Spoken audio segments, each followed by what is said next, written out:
మీ హృదయం దేవునికి ప్రదర్శనాలు ఇచ్చేదిగా ఉండాలి. మీ హృదయం దేవుడి కొరకు ఎదురు చూసేదిగా ఉండాలి. నువ్వు నిజంగా దేవుడి కొరకు ఎదురు చూస్తూ స్టార్ట్ అయ్యి దేవుడు నిన్ను దీవించినంత మరెవరిని దీవించు, నిన్ను ఆశీర్వదించిన రీతిగా మరెవరిని ఆశీర్వదించు. అంతగా దేవుడు నిన్ను వాడుకుంటాడు, బలపరుస్తాడు. ఈ వాక్యం మీకు అర్థమవుతుందని నేను అనుకుంటున్నాను.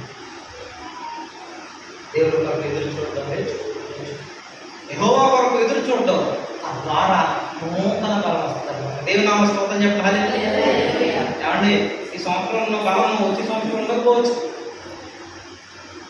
ముసలితనం నందు ఇంకా నువ్వు చిగురు పట్టేవారుగా ఉంటారు. ఆకు వాడక తన కాలం ఫలం ఇచ్చే చెట్టులాగా ఉంటారట. ఎలా ఉంటారు? అసలు దేవుని యొక్క త్యాగం, దేవుని యొక్క రూపం నీకు అర్థమైతే ప్రభు నేను దీవించడానికి ఇష్టపడతాడు. దేవుడు నిన్ను ఆశీర్వదించడానికి ఇష్టపడుతున్నాడు. దేవుని ఆత్మ సంధించబడాలని కోరుకున్నట్లేదు ప్రభు. ఆయన ఒక మాట చెప్పండి, ఎవరు ఎదురు చూస్తున్నారు? చెప్పండి. సురేష్ గారు ఎదురు చూస్తున్నారా?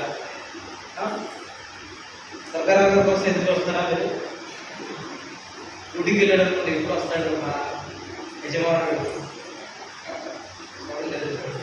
దానికంటే ముందు ప్రభుత్వం ఎదురు.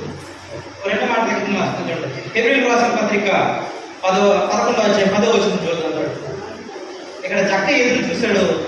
ఇదిగో ఎవ్వరూ పొందుకోలేని వాక్యం, ఇదిగో ఇంటికి రక్షణ ద్వారా దేవుడు చక్కని వాడుతున్నాడు. దేవుడు దేనికి శిల్పియు నిర్మాణకుడై ఉన్నాడు. పునాదులు గల ఆ పట్టణం కొరకు అబ్రహాము ఎదురు చూస్తుండే. ఒక్క మాట చూడండి, లేచండి నా వైపు చూడండి, తల ఒకసారి జక్కయ్య దేవుడి కొరకు ఎదురు చూస్తాడు. అబ్రహాము పునాదులు గల పట్టణం కొరకు ఎదురు చూస్తాడు. ఏంటి పునాదులు గల పట్టణం? పునాదులు గల పట్టణం ఏంటమ్మా? అలా చూస్తారండి. ఏమన్నా చెప్తే చెప్పలేకపోతే